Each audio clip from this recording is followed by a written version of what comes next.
Hi, good morning, YouTubers. I just want to do a quick run through on all the mods I've done to the African Twin to get it ready for riding the Continental Divide Trail. I'm leaving in 5 days to get it started. So let's just start at the front end, work our way back, and see if you think I've overdone it, underdone it, or if you like what I've done. Just leave me a note, let me know what you think. Let's start at the front end here,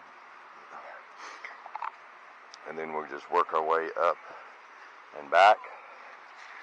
First thing we did was obviously we had to get rid of Honda's street tires. Got new Dunlop Trail Max. I really like them. I'm impressed with them on the road. I haven't had them off the road yet, but we'll see. From that point we go up to the fender. I've added a bracket in right here that raises this fender 2 inches. Believe it or not, that has been raised 2 inches off the tire. Okay, normally the fender is almost flush, and they have a history of locking the front end up when mud builds up. Not a good thing. I would like to have gone with a high fender kit, but at this point in time the cost is just not worth it to me. So this should do just fine. Next, we did add the steel caliper protectors for bouncing rocks, things of that nature. And the other thing on this fender raiser is you do not have to change any of the hydraulic lines at all. Okay, then up under here we went with the steel radiator cover. They look better, they're not plastic, and they should protect from rocks and whatnot like that. And they are setting off of the radiator, so even if they do get a big rock and get bent in, the radiator should still be fairly protected. Okay, then we come on up. First set of auxiliary lights. We got 3-spot, 1 wide beam on each one. These light up enormously. Love them. Then as we come on up, we have the second set of 4 spots on each one I've added on here for 2 sets of auxiliary lighting, which is absolutely wonderful at night, even though I don't like riding at night that much, but I'm able and have no problem seeing. Okay, then as we come up with the headlight grill guard, again, bouncing rocks, things of that nature, should be well protected. Everything is steel, no plastic for protection, because that's kind of a waste of time. Okay, as we come on up, the standard windshield is perfect for me. Love it. Okay, didn't feel any need to change it out at all. But I did add this lip, which is wonderful. On the freeway, it just gives me that little bit of extra that I can use when I get off-road. It just flips down out of the way, and it's perfect height for setting up straight or standing to see over the bars. I really like that. Okay, and as we come around, okay, let's get the exhaust over with. Yes, it looks like shit. Originally that was bright red. Well, it started turning colors before it even had enough heat to get the water dried up on it. So if you go to buy heat wrap, don't go cheap on that. This is what you get. Okay, we're going to the heat crash bars, which I absolutely love. They went on perfectly, fit perfect, like a jigsaw puzzle, no problems at all mounting them. Alright, then we have obviously my clutch lever protector, and then the rear brake reservoir protector. As you've noticed, I have removed the rear foot pegs. They've just added weight, added things to catch on, and I didn't need them. Okay, the little blocks, yes, these are solid oak flooring. I cut and lasered them just to protect my crash bars when I go down a little bit. Obviously, highway pegs, very much needed, because the minimum I ride is an hour just to get dirt, usually much further than that. Then we come on up, I got the little bags here. I didn't want the big giant ones. This in here just I keep quick medical, band-aids, things like that, nothing major.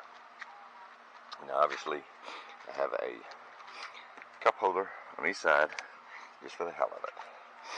And as we come up I have added the bracket for mounting instruments because the stock bracket is known for cracking if you use it. Okay, I've got the wireless charger for my phone, GPS mount, air gauge monitor, dual switches for my auxiliary lights, so I can turn them on separately or together. Then we come right here is a voltmeter, constant voltmeter, so I can monitor my voltage. Then obviously the illustrious auxiliary power supply, 12 volt, 2 USBs. Then the GPR4 steering stabilizer, which we'll see, I don't know. And then the remote for my 2 GoPro cameras. And then my grip heaters. No, it's not the fancy Oxford. It has 3 different settings, but it works quite well. I have no problem with it and saved a lot of money. Okay, eBay special. And then my throttle lock. Okay. You're probably wondering, I've done so much on it, why didn't I get the mirrors? They're just too expensive. When these break, then I'll look at getting the double take mirrors. In the meantime, these will work just fine. I have no problem with them. Okay, the wind deflector here. Everyone complains about wind coming up through here and buffering, catching on your visor and stuff. I never had that problem. I really didn't. But I saw this. I was able to take a picture of it, feed it into my laser, and cut it out for free. So I figured, well, what the hell? I'll put it on. Okay, I did have to trim it out a little bit here to make room for my stabilizer. That's okay. I didn't mind. The other thing that you're going to find, or don't find, unusual, would be my hand grips. I went through hand grips, just couldn't find any I liked.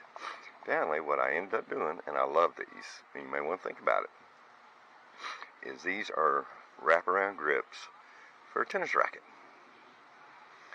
I like a little bit bigger throttle, so these give me a little bit bigger handle to hang on to. They have a tacky surface that's made for gripping because, I mean, obviously it's a tennis racket. And then the holes for air breathing in it allow the heat from my hand warmers to bleed through much easier than they did with solid grips. Like I say, these were just kind of a, what the hell, let's try it. It seems like a good idea, and I love it. These will be my grips from now on. Okay. So then as we come on down, obviously, bark busters. You know, Honda feels the need that a set of plastic ones are strong enough. I don't think so. Okay, then we come on down. Obviously, tank pad, for obvious reasons, protection and grip. Yes, I do have the seat set on the lowest setting you can get. Okay, then we'll come back with the tusk panner racks. Not a lot to say about that. They are what they are. As for the exhaust, I went with a Dan Moto exhaust, which I really like. It looks good. It's lightweight. The only problem with it is, one, it is extremely loud because it is a full race straight through exhaust. Okay. What I did first was I put one of these cheap little baffles that goes in this end, and it helped, and it did make it plenty rideable, where it wasn't an issue, but it was still pretty loud. But I still rode with that for quite some time. But for this trip, I figured I needed to quieten it down a little bit more because of the fact of, you know, I'm going in the wilderness, and I'd like to be able to maybe see some of the wilderness, you know, at some point without it sounding like a big race going on. So I did add this here, and it was perfect. 2 baffles, do great. Next, we're going to come in here with the good thing here. I made that deliberately hard to open so it wouldn't be popping open, but I've added a 110 inverter in my storage box so I can charge things as I'm riding, whether it be 110 or USB. In order to help with the air circulation. Obviously, it's got a fan. I drilled holes in the bottom for air intake, and figuring some water might get sucked in there. I mean, it's always possible. And so then I came up top and drilled some more holes up here to finish the airflow, but hopefully the water won't get up in here and into here. It's worth a try. I'll let you know how the design works. As far as around here, it is very sealed and watertight. This is watertight. And yes, I did add a danger voltage sign. Okay. Obviously, I just got a small ammo box from Academy that I really like. It's a perfect size. I don't have it full in a range yet, but it is what it is. You can see my inverter. Okay. Then what I've got is a 12-volt cable here that will plug into the inverter here if I just want to use the inverter. Or this is on about a 6-foot cord that I can pull out to say plug in the guy next to me. You know, that kind of thing. I'd add the padding, and I had to add extra padding here because that's where the bolts come through. Okay. The next thing we have is this little item right here. That is a laser. Okay, what it does is it puts out a solid red line anywhere from 1 to 10 feet behind you that is about 6 foot wide, that just basically is a big red laser line that says, this is my area, stay out, back off. There again, my new tires, which I absolutely think I'm going to love these tires. We'll see. Okay. Camera mount. Okay. Tool tube. Obviously, piece of backyard PVC I had. Glued the bottom on it. Went and got the top for it, and I love it. I carry semi-heavy duty tools in there. Okay. As we come on around, there again, that's missing. Okay. Then we come down on here. One of the things I've done is, obviously, Bigfoot. It's got a half for off-road. Okay. Expanded my foot pegs to be bigger. And mind you, this works just as good as these $80 and $90 you get from TourTech, except this is like $10 on eBay. It works great. I have no problems with it whatsoever. None. There again, the other thing I've done is the toolbox is a joke. Okay, so what I've done is I've got about 10 foot of cable here directly tied to the battery, and this pulls out, and you can use it for a jump or whatever. That hopefully will come in pretty handy. As we come on around, got another little bag here. What I keep in here is what you call your quick tools, pliers, Allen wrenches, things like that, just for adjusting cables, adjusting levers, adjust your handlebars, just real quick, small adjustment things, nothing major. There again, another right there. And then obviously the center stand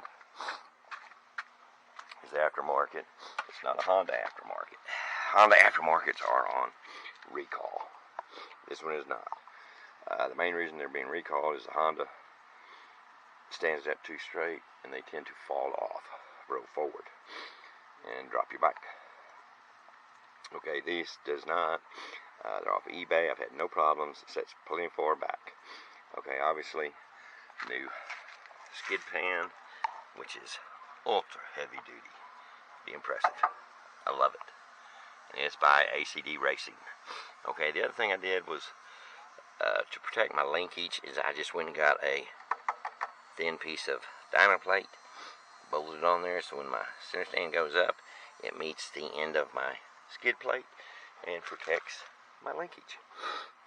Sweet, easy, cheap, nothing really to it. Okay, the other thing, besides expanding the foot pegs, is I got a piece that expands my brake lever. Expands it in size here, and it also gives me the little step right there while you're standing and stuff. Okay. The other good thing on the exhaust, which I didn't mention earlier, is the stock exhaust on this thing weighs 22 pounds. The entire exhaust from Dan Moto weighs 7. Quite a difference in weight, and when you're talking a 500-pound plus motorcycle, with a lot of accessories. Every little pound helps. Okay. I did not get the rear brake caliper cover because it's pretty well hidden and safe from flying rocks, that kind of thing. Okay, and I did not get the lower chain bracket protector, because there again, I wouldn't have done anything. It had just been for looks, so I didn't bother with it. I